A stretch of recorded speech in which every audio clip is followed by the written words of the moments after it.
꿈만 같던 행복이 어느 날 한순간에 지옥으로 변했습니다. 그녀는 결국 모든 것을 버릴 수밖에 없었죠. 사랑하는 남편과 아들밖에 몰랐던 그녀에게는 도대체 무슨 일이 있었던 걸까요? 이야기를 시작하기 전 저에게 힘이 되는 구독과 좋아요를 부탁드립니다. 지금 영상을 어디서 보고 계신지 댓글도 남겨주세요. 구독자분들의 이야기도 들을 수 있는 그날을 기다리며 오늘의 사연을 시작하겠습니다. 1979년 봄 개나리가 피어나던 어느 저녁이었어요. 회사 사장님이 또 갑자기 서류를 요구해서 서연은 야근을 할 수밖에 없었어요. 평소라면 버스를 타고 돌아가겠지만 마지막 차를 놓쳤습니다. 어쩔 수 없이 평소 안 가던 뒷골목 지름길을 택했어요. 그런데 하필 그때 비가 내리기 시작했어요. 아, 진짜 오늘 왜 이러지? 고아원에서 자란 그녀는 올해 25. 언제나 밝고 씩씩했지만 이런 날엔 왠지 더 외로워졌어요. 그녀가 가방으로 머리를 가리며 뛰기 시작했어요. 그런데 뒤에서 누군가 소리쳤어요. 저기 잠깐만요. 비 맞지 마시고 우산 쓰세요. 서연이 뒤를 돌아보니 처음 보는 남자가 뛰어오고 있었어요. 작업복에 안전모까지 쓴 걸 보니 건설 현장에서 막 나온 모양이었어요. 괜찮아요. 저 혼자서 갈 수 있어요. 비가 이렇게 오는데 왜 우산도 없이 가세요? 같이 가요. 도연이 자연스럽게 우산을 펼치며 다가왔어요. 서연은 망설였어요. 낯선 남자와 우산을 같이 쓴다는 게 어색했거든요. 하지만 도연의 눈빛이 너무 따뜻해서 마음이 움직였습니다. 그럼 시장까지만 부탁드려요. 두 사람이 나란히 걷기 시작했어요. 도연은 서연 쪽으로 우산을 기울여서 정작 자신의 어깨는 비에 젖고 있었어요. 어깨 젖으시겠어요. 죄송해서 어떡해요. 괜찮아요. 이 정도는 익숙하니까 걱정하지 마세요. 그때 서연이 발을 헛디뎠어요. 물웅덩이에 발목이 푹 빠지면서 휘청거렸습니다. 조심하세요. 도연이 재빨리 서연의 팔을 잡아 넘어지지 않게 했어요. 그 바람에 우산이 날아가 버렸고 두 사람은 비에 흠뻑 젖었습니다. 어머, 죄송해요. 저 때문에 우산까지. 우산이 뭐가 중요해요. 다치지 않으셨으면 됐어요. 서연은 도연의 진심 어린 모습에 살짝 설레었습니다. 그때 근처 분식집 아주머니가 뛰어나왔어요. 어머, 처녀 총각이 왜 이렇게 젖었어? 얼른 들어와요. 아주머니는 두 사람을 끌다시피 해서 가게 안으로 데려갔어요. 감기 안 걸리게 수건부터 쓰고 따뜻한 거 먹어야지. 라면 끓여줄게요. 서연은 당황했어요. 낯선 사람에게 이런 신세를 져도 되는 건지, 이런 호의를 받는다는 것이 익숙하지 않았지만 오늘 야근으로 힘들었던 마음이 싹 녹아내렸습니다. 아주머니, 그래도 저희가 돈을 내야죠. 돈이 뭐가 중요해요? 감기 걸리지 않게 얼른 먹어요. 아주머니는 진짜 엄마처럼 두 사람을 챙겨주었어요. 서연은 처음 느껴보는 따뜻함이 낯설면서도 너무 고마웠습니다. 저는 28 한도연이라고 해요. 건설자재 납품업을 하고 있습니다. 25, 윤서연이라고 해요. 무역회사에서 사무보조를 하고 있어요. 도연이 궁금한 듯 물었어요. 가족분들은 걱정 안 하세요? 이렇게 늦었는데 혼자 살아요. 고아원에서 자랐거든요.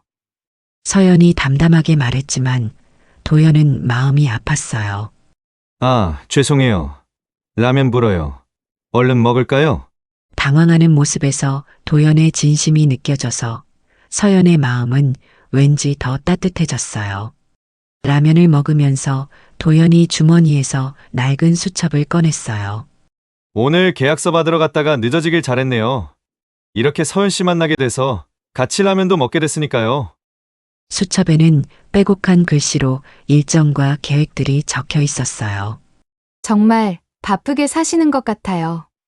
지금은 작은 일이지만 성실하게 하면 언젠가는 기회가 올 거라고 믿어요. 도연의 눈빛에는 꿈과 의지가 담겨 있었어요. 서연은 그런 도연이 멋있어 보였습니다. 비가 그치자 아주머니가 말했어요. 이제 그만들 가셔야죠. 너무 늦으면 안 되니까. 두 사람은 감사함을 표한 뒤 분식집을 나왔어요. 밖은 비가 그쳐서 공기가 맑고 깨끗했어요. 혹시 괜찮으시면 집까지 바래다 드릴게요. 아니에요. 여기서 충분해요. 서연이 사양했지만 도연은 포기하지 않았어요. 혹시 내일 시간 되시면 같이 커피 한 잔 하실래요? 서연은 잠시 망설였지만 도연의 진심 어린 눈빛을 보고 거절할 수 없었어요. 네, 좋아요. 도연의 얼굴이 환하게 밝아졌어요. 그럼 내일 6시에 시청 앞 다방에서 만날까요? 서연도 수줍게 고개를 끄덕였습니다. 그렇게 우연한 비 때문에 시작된 만남이 두 사람의 운명을 바꾸게 될 줄 아직 아무도 몰랐어요. 이 아름다운 시작이 나중에 얼마나 소중한 기억이 될지도 말이에요. 그 분식집에서 처음 만난 뒤 도연과 서연은 매일 만났어요. 시청 앞 다방에서 커피를 마시고 한강 뚝길을 걸으며 꿈을 이야기했죠. 도연은 언젠가 큰 건설회사들과 거래하는 사업가가 되고 싶다고 했어요. 서연은 그런 남자친구의 꿈을 응원하며 그만큼 성실한 사람을 본 적 없다고 말했어요. 어느 가을날 저녁 한강을 걷던 도연이 갑자기 무릎을 꿇었어요. 서연아, 나랑 같이 꿈을 이뤄가자. 평생 함께 말이야. 서연은 눈물을 흘리며 고개를 끄덕였어요. 작은 교회에서 올린 소박한 결혼식이었지만 두 사람에게는 온 세상이 축복해주는 것 같았거든요. 신혼집은 작은 방이 2개 있는 아담한 집이었어요. 살림은 중고 가구로 채웠지만 사랑으로 가득했죠. 그리고 결혼 1년 만에 서연의 뱃속에 새 생명이 찾아왔어요. 서연은 떨리는 손으로 배를 쓰다듬으며 자신이 받지 못한 사랑을 이 아이에게 온전히 주겠다고 다짐했어요. 서연이 떨리는 목소리로 말했습니다. 여보, 이게 정말 꿈은 아니겠지? 나 정말 행복할 수 있게 우리 아이에게 최선을 다할게. 도연이 서연을 조심스럽게 안으며 눈물을 흘렸어요. 서연아, 우리한테 진짜 가족이 생기는 거야. 고마워. 고아였던 서연에게 가족이라는 말이 이렇게 따뜻할 줄 몰랐어요. 몇 달이 흘러 매미가 울어대던 어느 여름 아침이었어요. 건설 현장 컨테이너 사무실에서 도연이 납품 관련 전화를 받고 있었죠. 철근 더미 사이로 트럭들이 분주히 오가고 용접 소리가 요란했습니다. 이번 주 안에 납품하겠다고 약속한 도연이 전화를 끊고 혼잣말을 했어요. 납품은 신뢰가 전부니까 약속은 반드시 지켜야 해. 그가 벽에 붙인 달력을 바라보며 미소 지었어요. 빨간 동그라미가 쳐진 날짜에는 지훈이 출산 예정일이라고 적혀 있었거든요. 그런데 그때 집에서 급한 전화가 왔어요. 여보, 지금 당장 와줘. 나 배가 너무 아픈 것 같아. 도연이 현장을 팽개치고 병원으로 달려갔어요. 몇 시간의 기다림 끝에 건강한 남자아이가 태어났어요. 의사가 축하한다며 아이와 엄마의 건강을 알려줬을 때 도연이 유리창 너머로 신생아실의 아들을 바라보며 다짐했어요. 아빠가 꼭 성공해서 행복하게 해주겠다고 말이에요. 그렇게 세월이 흘러 일을 마치고 집에 도착한 도연이 문을 열자 지훈이가 아장아장 걸어왔고 까르르 웃으면서 팔을 벌리는 아들을 보며 도연이 감탄했어요. 서연은 지훈이랑 아침부터 계속 연습했다면서 지훈이와 도연이를 번갈아 보며 행복한 미소를 지었어요. 도연이 아들을 높이 들어 올리며 빙글빙글 돌렸고 지훈이의 웃음소리가 작은 집안을 가득 채웠습니다. 아들의 첫걸음이 현장 일보다 더 중요하다고 도연이 말했을 때 그에게는 가족이 세상에서 가장 소중한 것이었어요. 저녁이 되자 서연은 도연이 좋아하는 된장찌개를 끓여 상을 차렸어요. 거실에는 따뜻한 전등 불빛이 가족을 감싸고 지훈이의 제잘거림이 집안을 환하게 밝혔어요. 서연이 지훈이의 입에 묻은 이유식을 닦아주고 도연이 아들의 볼에 뽀뽀하는 모습은 그 평범하지만 소중한 일상이 서연에게는 특별했습니다. 서연은 이 행복함이 영원할 것만 같았습니다.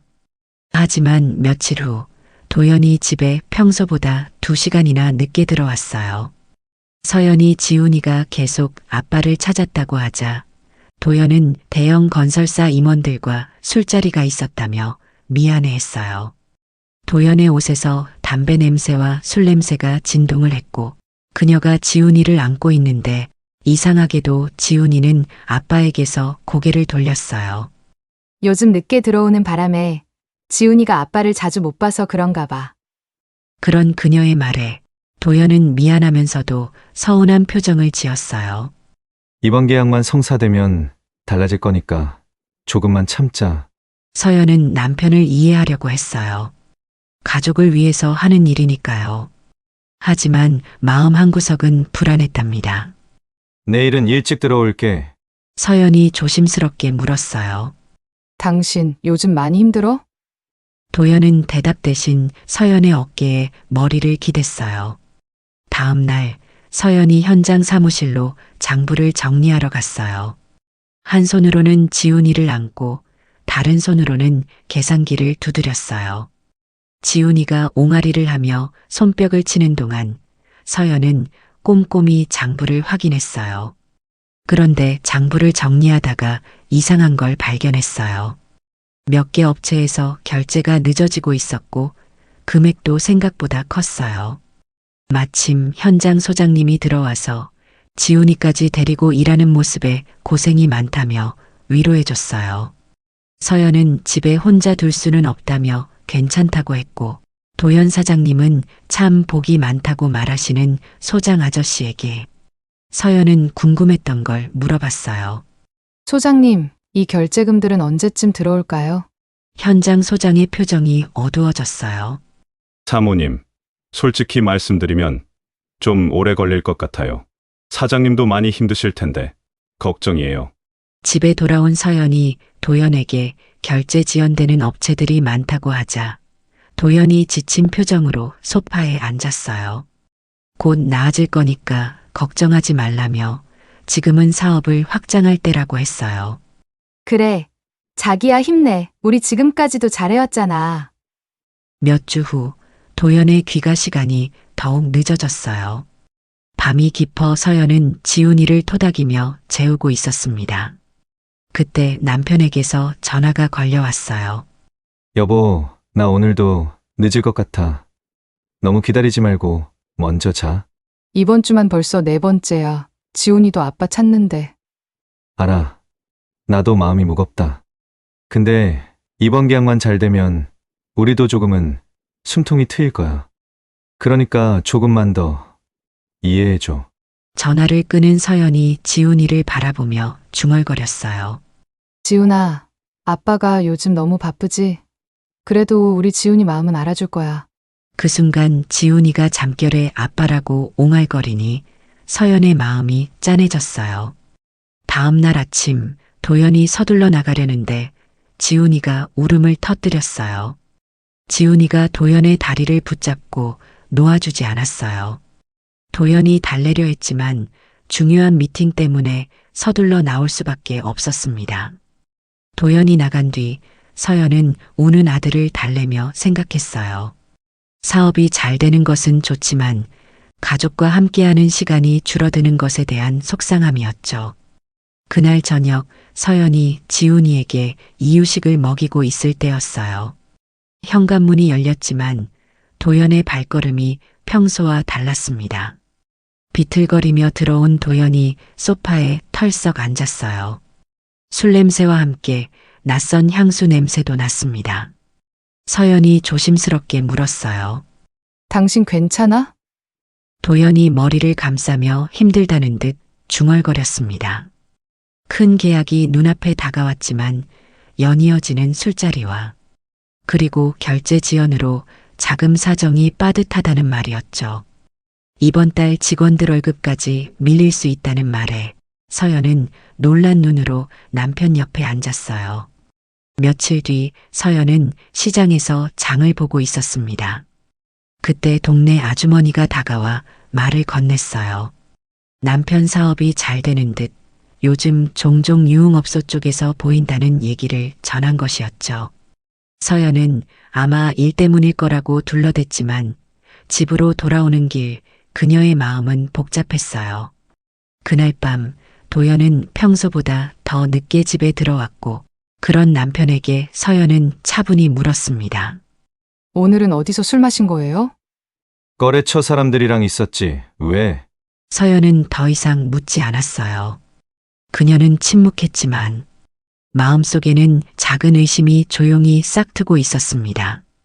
몇 년이 흘러 지훈이가 초등학교에 입학할 나이가 되었어요. 비 오는 어느 저녁 서연과 지훈이 손을 잡고 횡단보도를 건너고 있었어요.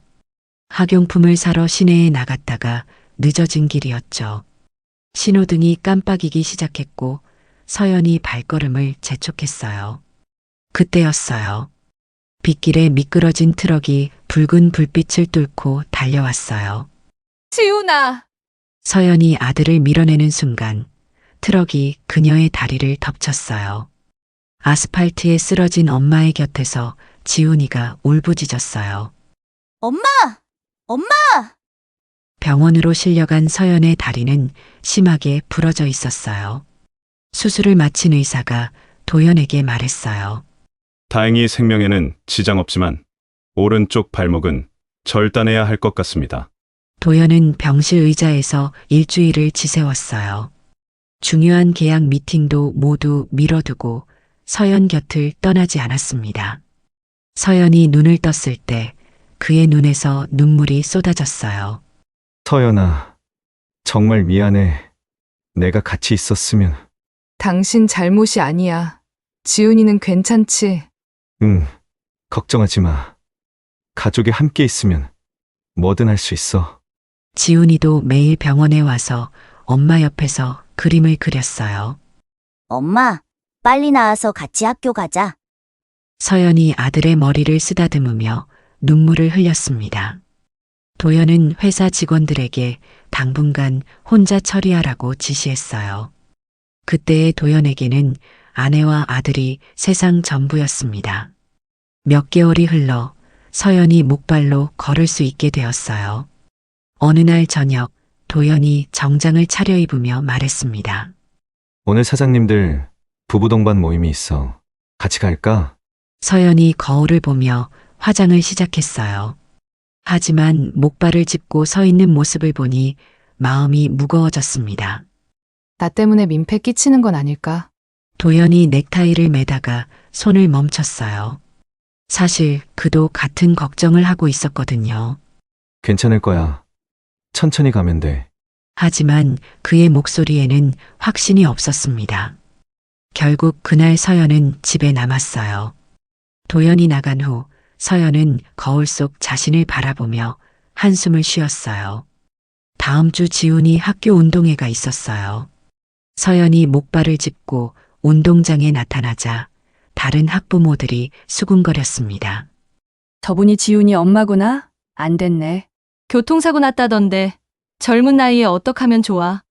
서연은 그런 시선들을 느끼며 관중석 뒤쪽에 앉았어요. 지훈이가 달리기에서 1등을 했을 때 서연은 일어나서 박수를 치려다가 목발 때문에 주저앉았습니다. 주변 사람들의 동정 어린 시선이 따가웠어요. 지훈아, 잘했어.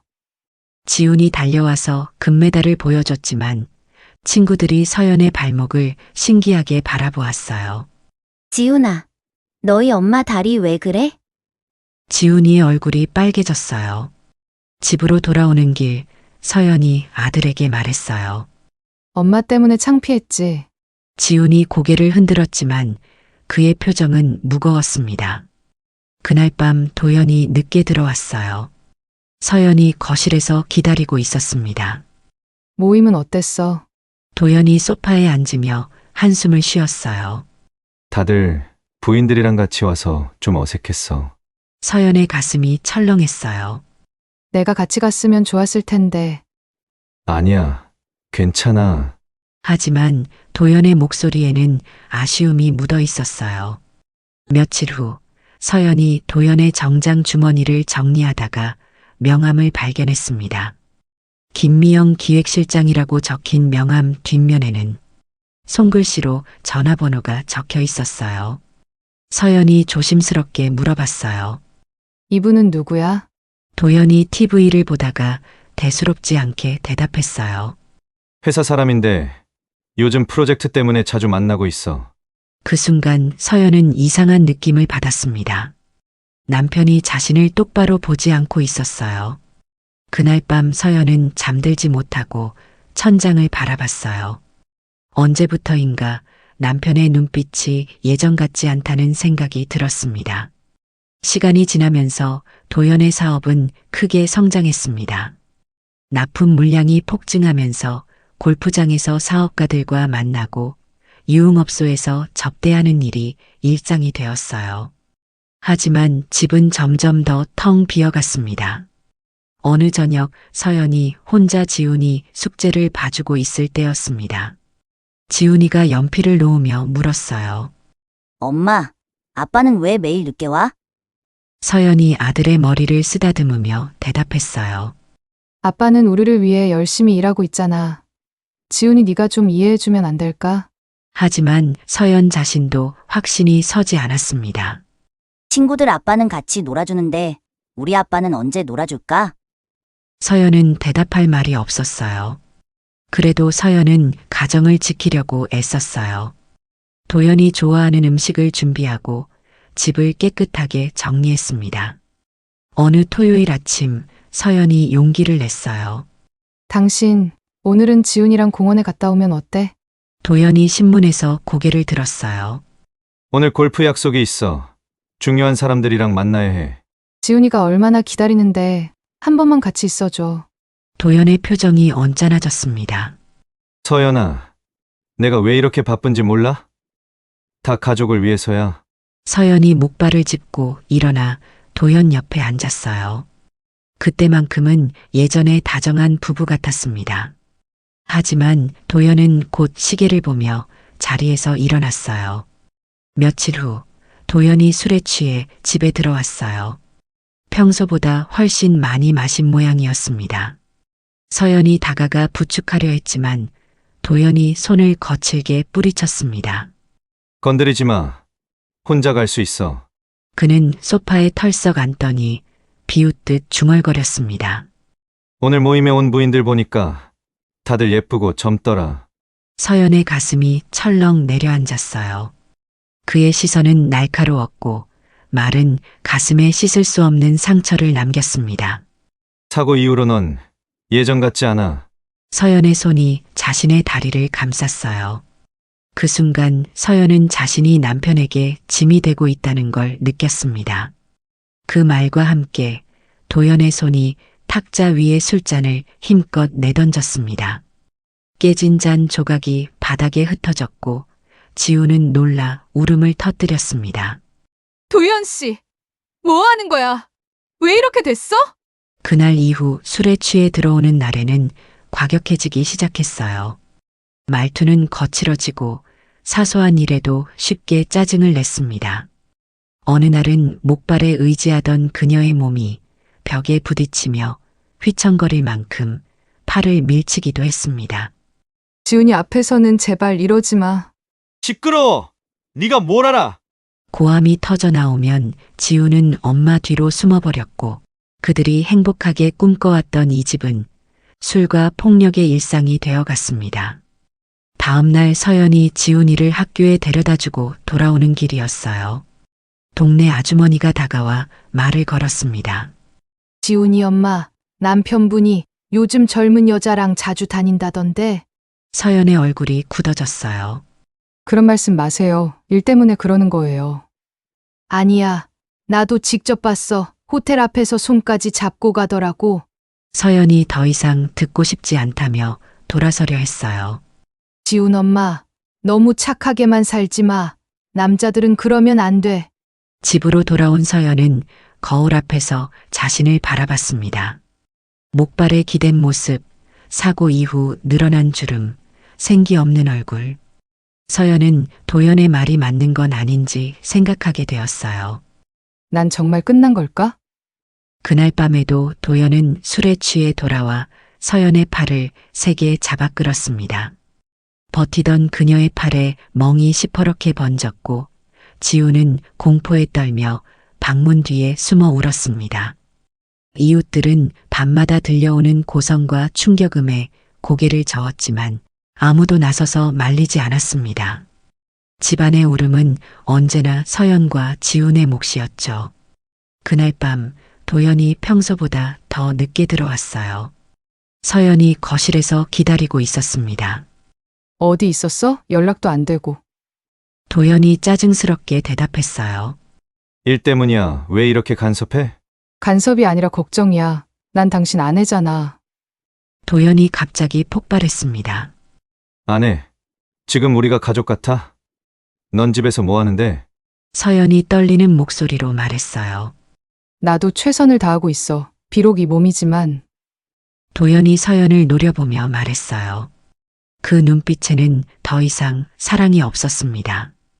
그리고는 그녀의 손목을 세게 비틀며 말했습니다. 사고 이후 넌 끝났어.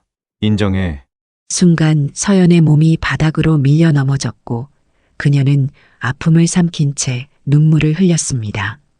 서연은 떨리는 손으로 작은 가방에 옷가지를 넣어봤지만 지훈의 잠든 얼굴을 보는 순간 차마 발걸음을 뗄 수 없었어요. 고아였던 그녀에게 아들은 결코 버릴 수 없는 존재였으니까요. 그러나 팔에 남은 멍은 지워질 틈도 없이 겹쳐갔고 베개에는 밤마다 눈물 자국이 번져갔어요. 아들을 지켜내겠다는 다짐 뒤에는 언젠가 이 폭력의 굴레에서 벗어나야 한다는 두려운 생각이 더 크게 자리를 잡고 있었습니다. 늦가을의 찬바람이 교문 틈새로 스며들었지만 강당 안은 열기로 후끈 달아올라 있었어요. 부모들은 꽃다발을 들고 분주했고 아이들은 무대 뒤에서 소곤거리며 긴장된 목소리를 내뱉었습니다. 목발을 짚은 서연은 조심스레 뒷자리에 앉았습니다. 낡은 커튼 위로 퍼진 조명이 아이들의 얼굴을 환하게 비추고 있었죠. 저기 지훈이 엄마 아냐? 다리 다쳤다더니. 그러게요. 저런 모습으로도 왔네. 지훈아, 엄마 왔어. 무대 가장자리에 선 지우는 엄마의 시선을 느꼈지만 눈을 돌려버렸습니다. 피아노 반주가 시작되자 아이들이 반원으로 서서 노래를 불렀습니다. 서연은 몸을 앞으로 기울이며 두 손을 마주쳐 박수를 보냈죠. 우리 지훈이가 제일 잘하네. 최고야. 그 순간 지훈이의 눈가가 흔들렸어요. 바로 앞줄에서 잔인한 말들이 터져 나왔기 때문이었습니다. 야, 지훈이 엄마. 절뚝거리는 거 봤지? 응, 봤지. 완전 웃겨. 저런 엄마 있으면 나는 진짜 창피해서 못 다닐 거야. 담을 수 없는 말들이 그대로 지훈의 귀에 꽂히자 아이의 어깨가 작게 웅크렸어요. 방금 전까지 또렷하던 목소리가 한 톤 낮아졌고 엄마 쪽으로 향하던 눈이 바닥을 훑쳤습니다. 엄마, 제발 날 보지 마. 연극 순서가 끝나자 아이들이 무대에서 내려왔습니다. 친구들은 엄마 품에 안겼지만 지우는 주위를 두리번거리며 교문 쪽으로 빠르게 빠져나가려 했습니다. 서연은 목발에 힘을 주며 아들의 손을 붙잡았습니다. 지훈아, 오늘 너무 멋졌어. 엄마가 얼마나 자랑스러웠는지 알아? 지우는 잠시 망설이다가 결국 얼굴을 들었고 입술을 세게 깨물며 소리쳤습니다. 엄마, 제발 이제 오지 마. 친구들이 다 놀린단 말이야. 엄마가 오면 다들 비웃어. 창피하니까 오지 말라고. 그 말은 강당 복도에 메아리처럼 퍼졌어요. 서연의 목발이 흔들리며 덜컥 소리를 냈습니다. 그녀의 눈가에 번지던 미소가 그대로 얼어붙었죠. 엄마가 잘못했구나. 미안해, 지훈아. 그러나 지우는 대꾸하지 않고 친구들 속으로 달려가 버렸습니다. 서연은 가슴 깊은 곳에서 모든 게 무너지는 순간이었습니다. 남편에게 매일같이 모욕을 당하고 거친 폭력을 감당하며 살아왔어도 끝내 버티게 해준 건 오직 아들이었지만, 그런데 이제 지켜야 할 마지막 이유마저 사라진 것 같았습니다. 손끝은 아직 아이의 체온을 기억하고 있었지만 마음은 얼음처럼 차가워졌습니다. 심장이 쥐어짜이듯 아파왔고 목발을 짚은 팔이 저리도록 힘이 빠져나갔습니다. 한쪽 뺨을 타고 내린 눈물이 그대로 입술까지 번지자 서연은 억지로 삼키며 고개를 떨궜습니다. 나는 이제 어떻게 살아야 하는 거지? 그녀는 속으로 그렇게 중얼거리며 멀어져가는 아들의 뒷모습을 끝내 붙잡지 못했습니다. 교문 앞에서 옆 반 학부모가 조심스럽게 다가왔습니다. 속상하시죠? 그래도 아이는 속으론 기뻤을 거예요. 서연은 억지 미소로 고개를 끄덕였지만 가슴은 바닥으로 가라앉았습니다. 저문은 햇빛이 길게 늘어진 그림자 사이로 지훈의 뒷모습이 친구들 무리에 녹아 사라졌습니다. 천천히 집으로 향하는 길, 손끝에 남아있던 아이의 온기는 상처로 바뀌어 그녀를 따라붙었습니다. 현관문을 열자 그녀의 코끝에는 술 냄새가 먼저 스쳤습니다. 뭐야? 분위기 왜 이래? 네가 짐이지. 집안 꼴이 이게 뭐야? 말과 함께 그녀의 팔이 밀렸고 목발이 벽을 치며 쓰러졌습니다. 그녀는 방으로 들어갔고 문틈 너머에서는 이불을 움켜쥔 작은 흐느낌이 새어나왔습니다. 밤이 깊자 서연은 지훈의 방 앞에 오랫동안 서 있었습니다. 문을 열고 들어가자 아이는 고단한 얼굴로 잠들어 있었죠. 낮에 내뱉은 말이 다시 귓가에 메아리 쳤습니다. 엄마, 제발 이제 오지 마. 친구들이 다 놀려 너무 창피해. 그 메아리는 다시 한번 가슴 안쪽을 칼로 베는 듯 했습니다. 서연은 서랍 속 작은 가방을 꺼내 옷 몇 벌을 접었습니다. 손끝이 떨려 옷자락이 삐뚤게 접히면 다시 펴고 곱게 접어 넣었습니다. 번지는 눈물을 닦는 손은 떨리고 있었습니다. 잠시 후 그녀는 잠든 아이의 이마에 손을 얹었습니다. 지훈아, 엄마가 더 이상 힘들게 하지 않을게. 현관 앞에서 신발을 신는 동안 손은 여러 번 멈칫했습니다. 문고리를 잡은 손끝은 하얗게 질릴 만큼 힘이 들어갔고 끝내 그녀는 뒤돌아보지 않으려 눈을 감았습니다. 문이 조금 열리자 차가운 바람이 발목을 스쳤고 그 바람은 마치 그녀를 삼키는 듯 했습니다. 문이 닫힌 뒤 남은 고요는 이후 지훈의 평생을 따라다닐 그림자가 되었습니다. 어머니가 집을 떠난 지 벌써 5년이 흘렀어요. 초등학생이었던 지훈은 이제 고등학교 2학년이 되었습니다. 키도 아버지만큼 자랐고 목소리도 굵어졌지만 마음속 상처는 그대로였어요. 어느 가을 저녁 지훈은 책상에 앉아 수학 문제집을 풀고 있었습니다. 하지만 집중이 안 되었어요. 자꾸만 어머니 생각이 났거든요. 엄마는 지금 어디서 뭘 하고 계실까? 그 질문을 5년 동안 수없이 반복했지만 여전히 답을 찾을 수 없었어요. 아버지는 어머니에 대한 이야기를 절대 하지 않았거든요. 정말 내가 창피하다고 해서 떠나신 걸까? 그때의 기억이 아직도 생생했어요. 학교 강당에서 소리쳤던 그날 말이에요. 지훈이 공부를 하고 있을 때 아버지가 집에 들어왔어요. 요즘 도연은 사업이 크게 번창해서 늘 기분이 좋았습니다. 지훈아, 공부하느라 고생 많다. 아빠가 치킨 사왔어. 먹고 해. 지훈이 책에서 고개를 들었어요. 아빠, 오늘 일찍 오셨네요? 그럼 오늘은 특별한 날이거든. 큰 계약을 따냈어. 도연이 자랑스럽게 말하며 지훈의 어깨를 두드렸어요. 우리 지훈이 대학 등록금은 걱정하지 마. 아빠가 다 해결해 줄게. 네, 고마워요. 지훈은 예전처럼 순수하게 웃지는 못했지만 그래도 고마운 마음이었어요. 아버지와 둘만의 저녁 식사는 나름 평화로웠습니다. 요즘 학교는 어때? 친구들이랑 잘 지내지? 네, 괜찮아요. 성적도 3위권이에요. 도연이 흐뭇해하며 아들을 바라봤어요. 며칠 후 토요일 밤 지우는 늦은 시간까지 공부를 하고 있었어요. 아버지는 또 술자리라며 나가고 없었습니다. 밤 12시가 넘어서야 현관문이 열렸어요.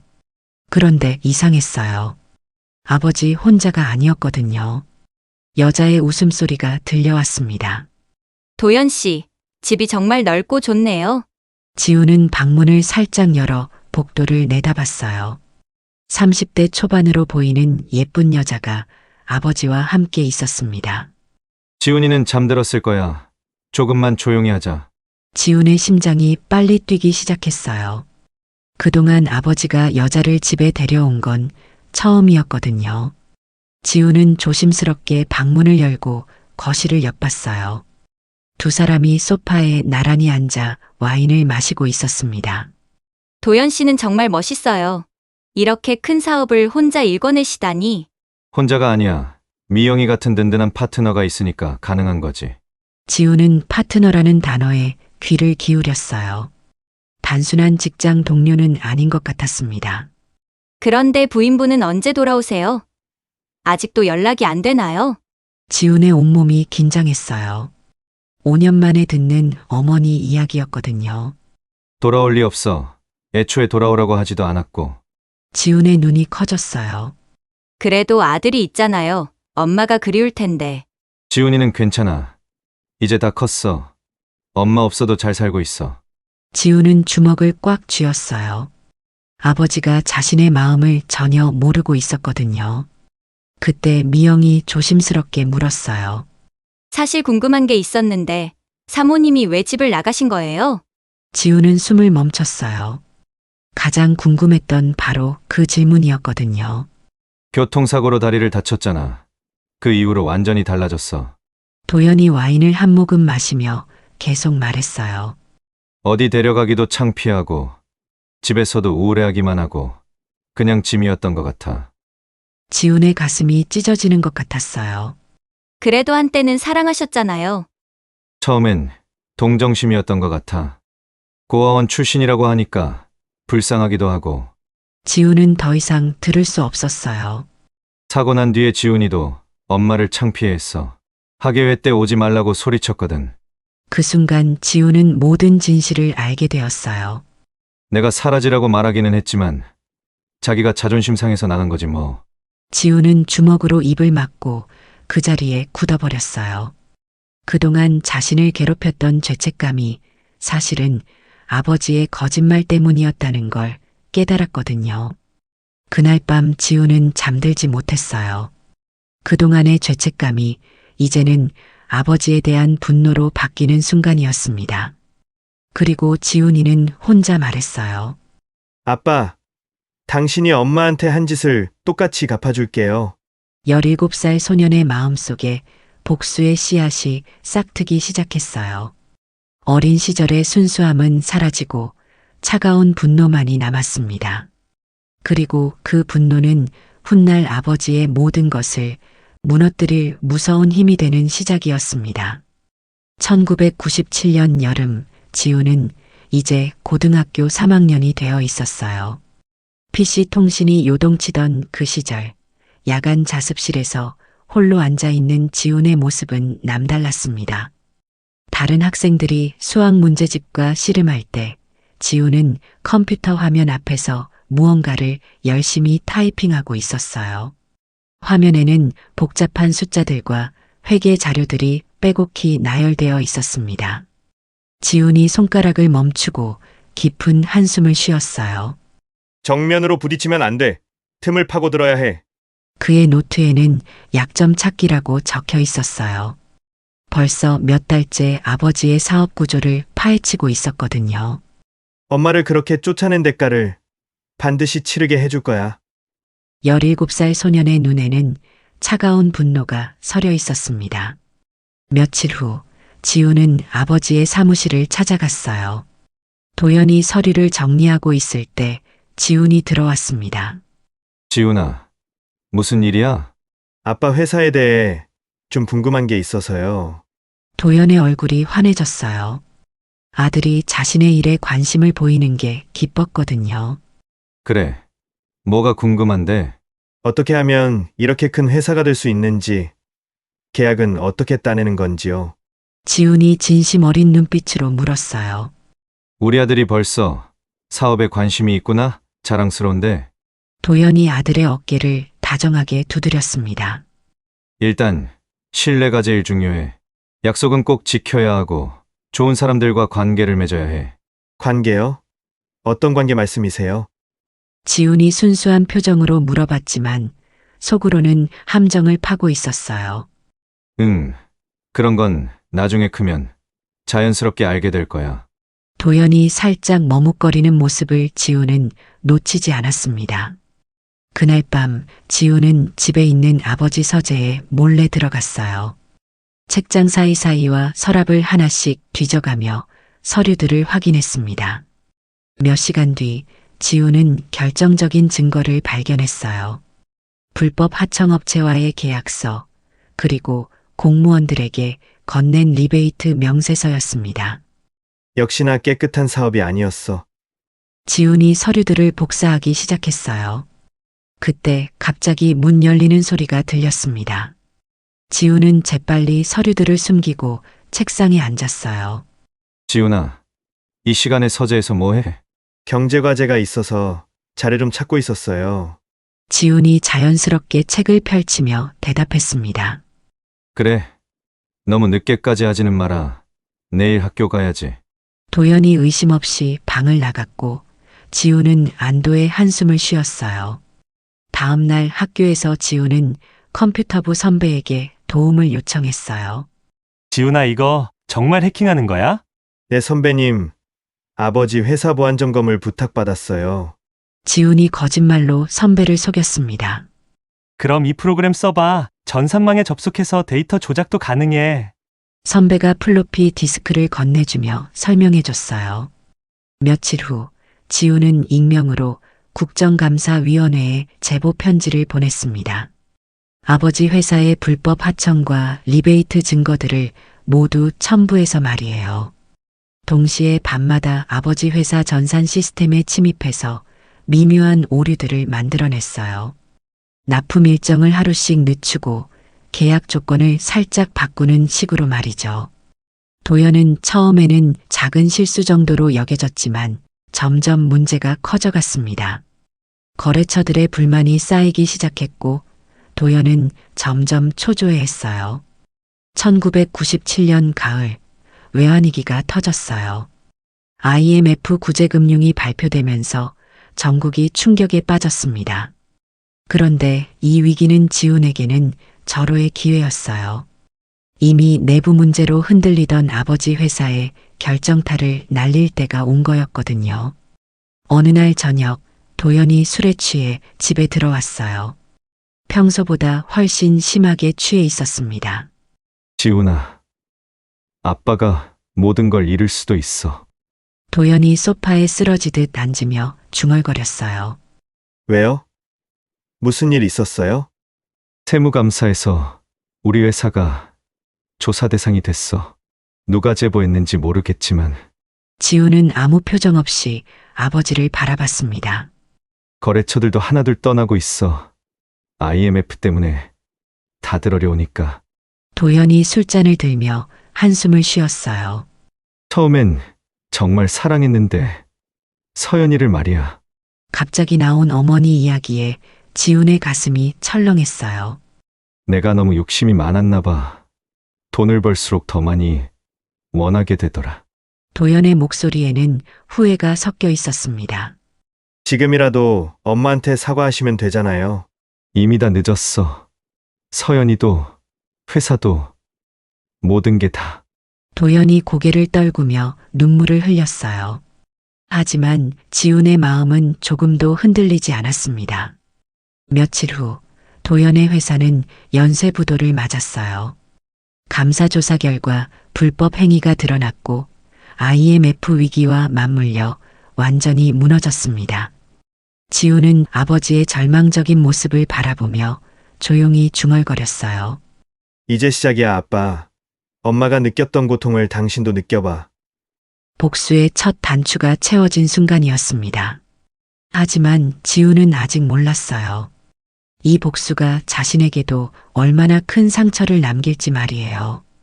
2024년 가을, 서울 강남의 한 고층 빌딩 최상층이었어요. 40대가 된 지우는 이제 세계적인 가상화폐 투자자로 이름을 떨치고 있었습니다. 특히 비트코인 투자로 엄청난 부를 이뤘죠. 그의 사무실 벽에는 세계 각국 경제지에 실린 기사들이 걸려 있었어요. 한국의 워렌 버핏, 암호화폐계의 전설, 20년 만에 이룬 기적. 하지만 지우는 창밖 한강을 바라보며 공허한 표정을 짓고 있었어요. 이 모든 게 무슨 의미가 있을까? 그의 손에는 방금 도착한 자선단체 감사패가 들려 있었습니다. 올해만 수십억 원을 기부했지만 마음의 구멍은 메워지지 않았어요. 하지만 그래도 해야만 했습니다. 어머니는 지금 어디서 뭘 하고 계실까? 27년이 지나도록 어머니에 대한 그리움은 사라지지 않았습니다. 며칠 후 지우는 소외계층 아이들을 위한 장학재단 후원 행사에 참석했어요. 그곳에서 한 어린 소녀가 다가와 편지를 건넸습니다. 아저씨, 제가 쓴 편지예요. 고마워서요. 지훈이가 정성스럽게 접힌 편지를 펴서 읽어보니 아저씨 덕분에 학교 다닐 수 있게 되었어요. 너무 감사합니다. 라고 적혀 있었어요. 고마워. 정말 예쁘게 썼네. 이제 아프지 말고 공부 열심히 하자. 소녀가 환하게 웃으며 대답했어요. 네. 커서 꼭 아저씨처럼 좋은 사람이 될 거예요. 그 순간 지훈의 얼굴에는 오랜만에 진짜 미소가 떠올랐습니다. 행사가 끝나고 차에 앉은 지훈은 다시 공허한 현실로 돌아왔어요. 집으로 가는 길, 또다시 혼자만의 시간이었습니다. 펜트하우스에 도착해도 반겨주는 사람은 아무도 없었어요. 지훈은 그동안 어머니를 찾기 위해 많은 노력을 해왔어요. 사설 탐정을 고용해 보기도 하고 실종자 찾기 단체에도 의뢰해 봤습니다. 하지만 긴 세월 동안 모든 노력이 무의미했어요. 어느 날 밤 지훈은 잠들지 못하고 오래된 사진첩을 꺼냈어요. 어린 시절 어머니와 함께 찍은 사진들이었습니다. 어머니, 꼭 건강하게 있으셔야 해요. 제가 꼭 찾아가겠습니다. 그때 갑자기 휴대폰이 울렸어요. 고등학교 동창 민수에게서 온 전화였습니다. 지훈아, 오랜만이다. 요즘 어떻게 지내? 민수야. 나야 그냥 뭐 잘 지내고 있어. 시간 되면 한번 만날까? 옛날 얘기도 하고 술도 한잔하자. 지우는 오랜만에 반가운 마음이 들었어요. 며칠 후 지우는 동창 민수와 동대문 근처 포장마차에서 만났어요. 야, 너 정말 대박 났구나? 뉴스에서 봤어. 아니야. 그냥 운이 좋았던 것 같아. 둘은 한 잔씩 주고받으며 즐거운 시간을 보내고 있었어요. 그런데 지훈아, 너 고등학교 때부터 뭔가 무거운 짐을 지고 있는 것 같던데? 지훈이 잠시 멈칫했어요. 무거운 짐? 응.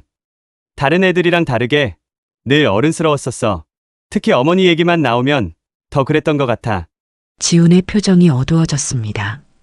우리 엄마는 내가 어렸을 때 많이 힘들어 하시다가 집을 떠나셨어. 지금까지 계속 찾고 있는데 못 찾겠어. 정말? 미안해. 내가 몰랐어. 괜찮아. 근데 어떻게든 찾아서 사과하고 싶어. 내가 어렸을 때 상처를 드렸거든. 민수가 지훈의 어깨를 두드리며 위로해줬어요. 두 사람이 이야기를 나누고 있을 때였어요. 지훈이 무심코 맞은편 골목을 바라봤습니다. 그때 한 여성이 작은 상자를 들고 천천히 걸어가는 모습이 보였어요. 그 여성은 오른쪽 다리를 절고 있었습니다. 지훈의 심장이 갑자기 빨리 뛰기 시작했어요. 저 아주머니. 응? 뭐? 지우는 말을 잇지 못했어요. 27년 전 기억이 순간적으로 떠올랐거든요. 다리를 절며 목발을 짚고 걷던 어머니의 모습이 말이에요. 그녀가 가로등 불빛 아래로 지나갈 때 지우는 숨을 멈췄습니다. 옆모습이 어렴풋이 어머니와 닮아 보였어요. 하지만 여인은 이미 어둠 속으로 사라져 버렸습니다. 지훈아, 괜찮아? 갑자기 얼굴이 하얘졌어. 아니야, 괜찮아. 지우는 그 자리에 앉아 있었지만 마음은 이미 그 할머니를 따라가고 있었어요. 당장 일어나서 달려가고 싶었습니다. 껌을 사면서 자연스럽게 얼굴을 확인해 보고 싶었어요. 하지만 다리가 굳어져 움직이지 않았습니다. 혹시 아니면 어떻게 하지? 괜히 신뢰를 범하는 거잖아. 지훈의 손이 떨리기 시작했어요. 그런데 만약 정말 엄마라면 27년 동안 상상해왔던 순간이 바로 눈앞에 있을 수도 있는데 용기가 나지 않았어요. 두려웠습니다. 확인하는 순간 모든 것이 바뀔 테니까요. 다음 날 저녁 장마가 시작되어 빗줄기가 거세게 내리고 있었어요. 지우는 어젯밤부터 잠을 이루지 못했습니다. 결국 참을 수 없어서 동대문 포장마차 골목으로 향했어요. 우산을 쓰고 골목 이곳저곳을 둘러봤지만 어젯밤 본 그 할머니는 보이지 않았습니다. 비가 와서 안 나오신 건가? 1시간을 기다려도 나타나지 않았어요. 실망한 채 돌아서려던 그때였습니다. 골목 끝에서 다리를 절며 걸어오는 여인이 보였어요. 저분이 혹시 지훈의 가슴이 철렁 내려앉았어요. 오랜 기다림이 끝나는 순간이 드디어 온 걸까요? 그 여인은 작은 비닐봉지에서 껌을 꺼내 행인들에게 건네고 있었어요. 지훈이 한 발짝 다가서려다가 멈췄습니다. 다리가 떨렸어요. 손바닥에 식은땀이 맺혔고 목구멍이 바짝 말랐습니다. 평생을 꿈꿔왔던 순간인데 정작 앞에 두고는 무서웠어요. 만약 다른 분이시라면 아니면 엄마가 날 알아보지 못하시면 지우는 깊게 숨을 들이쉬고 용기를 냈습니다. 할머니, 껌 하나 주세요. 서연이 고개를 들어 지훈을 바라봤어요. 그 순간 지훈의 온몸에 전율이 흘렀습니다. 세월이 많이 흘렀지만 분명히 어머니의 눈빛이었어요. 1,000원이에요. 서연은 지훈을 알아보지 못했습니다. 당연했어요. 초등학생이었던 아들이 이제 40대 중년 남성이 되었으니까요. 여기 있습니다. 잔돈은 괜찮습니다. 지훈이 떨리는 손으로 10,000원짜리를 건넸어요. 아이고, 고맙습니다. 서연의 목소리는 예전과 똑같았습니다. 따뜻하고 다정한 그 목소리 말이에요. 지우는 말하고 싶은 게 너무 많았지만 선뜻 입이 떨어지지 않았어요. 서연이 껌을 다 팔고 골목을 떠나려 할 때 지우는 멀찍이 따라갔어요. 비를 맞으며 30분 정도 걸어간 끝에 서연은 허름한 단층집 앞에 멈춰 섰습니다. 낡은 대문을 열고 들어가는 모습을 확인한 지우는 집 주소를 기록해 두었어요. 다음 날 오후 지우는 그 집 앞에서 기다리고 있었습니다. 우연을 가장해서 자연스럽게 만날 계획이었어요. 몇 시간을 기다린 끝에 서연이 나타났습니다. 어머님, 어제 뵌 적 있는데 혹시 기억나세요? 아, 맞아요. 껌 사주신 분이네요. 여기서 또 만나다니. 지훈이 용기를 내려던 그때였어요. 갑자기 낯선 남자가 나타나 서연에게 다가왔습니다. 할머니, 또 도망 다니고 있었네. 그 남자의 눈빛이 날카롭고 위협적이었어요. 돈은 언제 갚을 거야? 이자만 해도 벌써 1,000만 원이 넘었어. 지우는 멀리서 그 광경을 지켜보며 온몸에 긴장이 흘렀어요. 제발 조금만 더 기다려주세요. 정말 열심히 갚고 있잖아요. 서연이 떨리는 목소리로 애원했습니다. 70대 노인이 젊은 남자 앞에서 고개를 숙이는 모습이 처참해 보였어요. 열심히 하루에 몇천 원씩 갚는 게 열심이야? 이 속도로 하면 100년은 걸리겠어. 장도혁이 서연의 팔을 거칠게 잡았어요. 서연이 아픔에 인상을 찌푸렸습니다. 내가 껌 팔라고 자리도 잡아줬더니 이게 뭐야? 제대로 돈도 못 벌어. 지우는 분노가 치밀어 올랐어요. 저 할머니가 정말 어머니라면 저런 모욕을 당하고 계신 거잖아요. 죄송해요.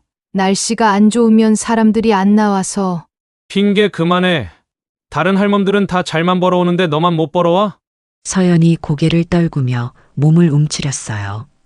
주변 사람들이 쳐다보기 시작했지만 아무도 나서지 않았습니다. 지금 뭐 하시는 겁니까? 지훈이 더 이상 참지 못하고 성큼 다가가며 끼어들었습니다. 당신이 누군데 참견해? 우리끼리 하는 얘기야. 장도혁이 지훈을 위아래로 훑어보며 비웃듯 말했어요. 어르신을 그렇게 대하면 안 되죠. 지훈의 목소리에는 억눌린 분노가 묻어 있었습니다. 거참 영웅심이라도 발동한 거야 뭐야? 이 할멈이 나한테 얼마나 큰 빚을 졌는지 알아? 장도혁이 지훈을 노려보며 협박조로 말했어요. 그의 눈빛이 날카로워졌습니다. 괜히 끼어들었다가 당신도 곤란해질 수 있어. 서연이 지훈에게 미안한 표정으로 말했습니다. 젊은이가 자신 때문에 피해를 당할까봐 걱정되었어요. 젊은이, 고마운데 그냥 가세요. 제가 알아서 할게요. 지훈은 주먹을 꽉 쥐었어요. 손톱이 손바닥을 파고들 정도였습니다. 하지만 자신이 나서면 그 할머니가 더 곤란해질까봐 그 자리를 떠날 수밖에 없었어요. 그날 밤 지훈은 분노로 잠들 수 없었어요. 혹시 어머니일지도 모르는 그 할머니를 누군가가 괴롭히고 있다니. 확신할 수는 없지만 그냥 지나칠 수도 없었어요. 지훈은 즉시 사설탐정을 고용해서 낮에 그 일을 조사하기 시작했어요. 며칠 후 충격적인 사실들이 밝혀졌습니다. 장도혁은 고리대 금업자였고 노인들을 상대로 불법 대출업을 하고 있었어요. 게다가 노인들에게 껌이나 휴지 같은 것을 팔게 한 뒤 매출의 대부분을 가져가는 노동 착취까지 하고 있었습니다. 서연 외에도 여러 어르신들이 피해를 당하고 있었습니다. 지우는 분노에 몸을 가눌 수 없을 정도였습니다. 아버지를 무너뜨렸던 그 냉정함이 다시 살아났어요. 지우는 증거 자료를 차곡차곡 모아 경찰에 신고했어요. 동시에 언론에도 제보했습니다. 일주일 후 장도혁과 그의 조직은 완전히 소탕되었어요. 모든 피해자들의 빚도 무효화되었습니다. 그리고 마침내 지훈이 그토록 기다렸던 순간이 찾아왔어요. 더 이상 방해할 사람도 없는 조용한 오후, 서연의 집 앞에서 지훈이 기다리고 있었습니다. 서연이 집에서 나오자 지훈이 다가갔어요. 어머니 저예요. 지훈이에요. 서연의 눈이 커지며 지훈을 자세히 바라봤습니다. 오랜 세월이 흘렀지만 어머니의 눈에는 여전히 그 아들의 모습이 남아 있었어요. 지훈아, 정말 우리 지훈이야? 서연의 목소리가 떨렸어요. 손으로 지훈의 얼굴을 어루만지려다가 멈칫했습니다. 네, 엄마. 오랫동안 찾았어요. 지훈의 목소리가 메었어요. 그런데 갑자기 감정이 복받쳐 올랐습니다. 엄마, 왜 이렇게 살고 있어요? 이런 고생을 하면서. 지훈의 목소리에 원망이 섞였어요. 내가 찾지 못해서 이런 일을 당하신 거잖아요. 나보다 못한 놈들한테 괴롭힘을 당하시면서. 서연의 눈에서 뜨거운 눈물이 흘러내렸어요. 아니야. 지훈아, 미안한 건 엄마야. 너를 두고 떠날 수밖에 없어서. 엄마가 못난 엄마라서. 정말 죄송해요. 엄마 그때 하기 위해서. 창피하다고 소리친 거 평생 후회했어요. 지훈이 주먹으로 가슴을 쳤어요. 서연이 흐느끼며 말했어요. 엄마가 다리를 절어서 우리 아들이 창피했을 거야. 친구들한테 놀림받았을 거고. 그게 다 엄마 탓이야. 미안해하지 말거라.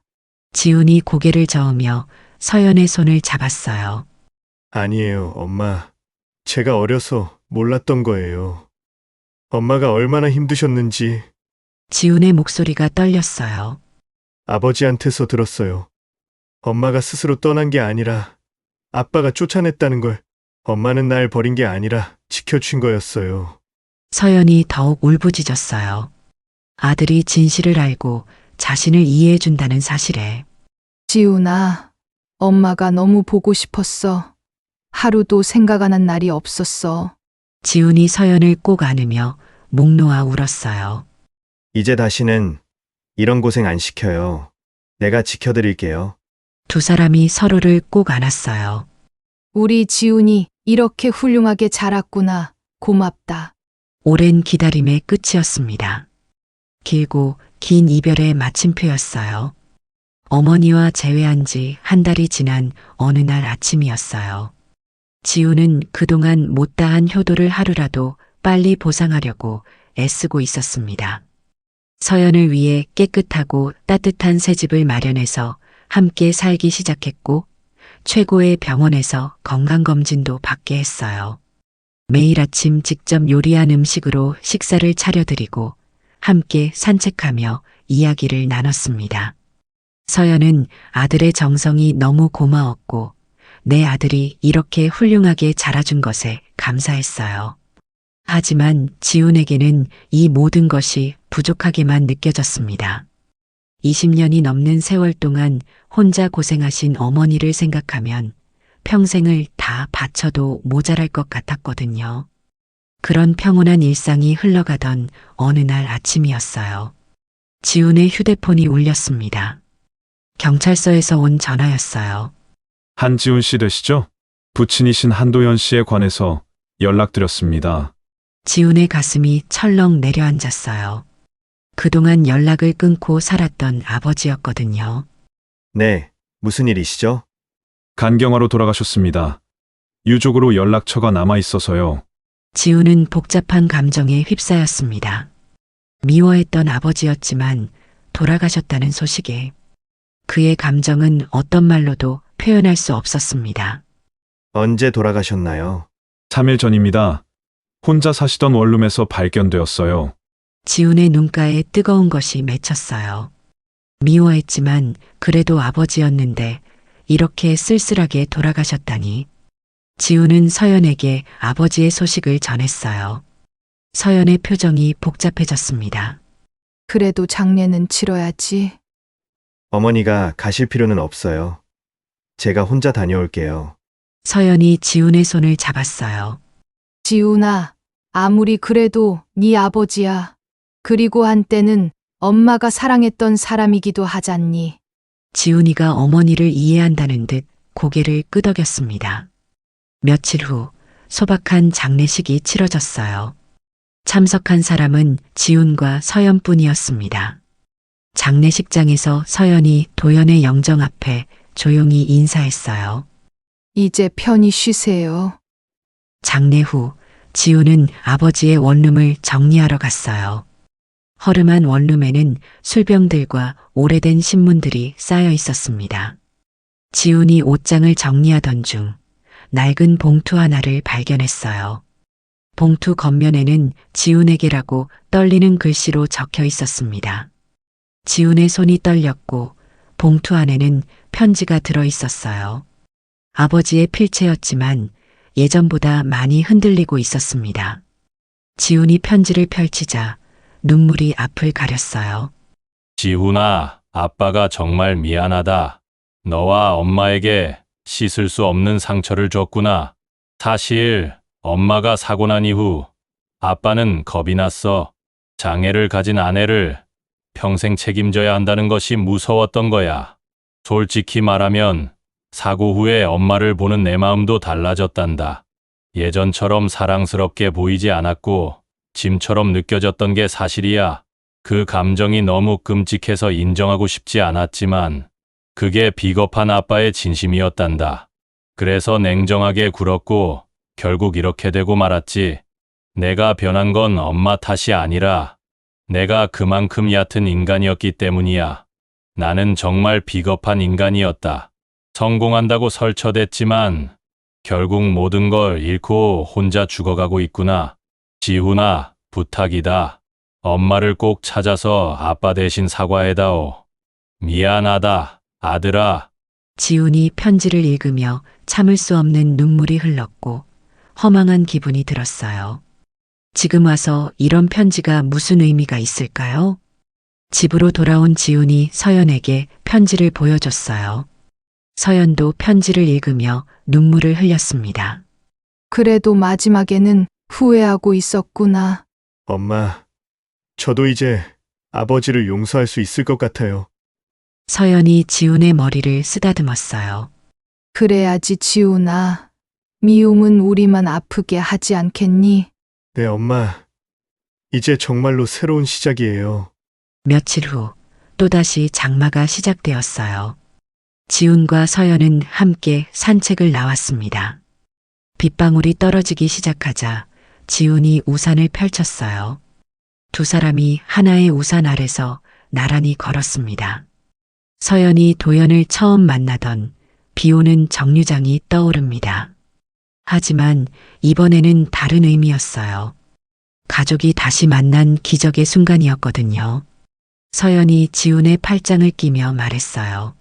지훈아, 엄마는 지금 정말 행복해.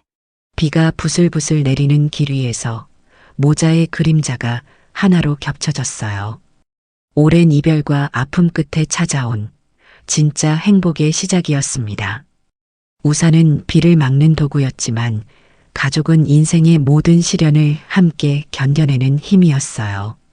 돈도 명예도 복수도 모두 도구일 뿐이었습니다. 진짜 소중한 것은 사랑하는 사람과 함께하는 시간이었어요.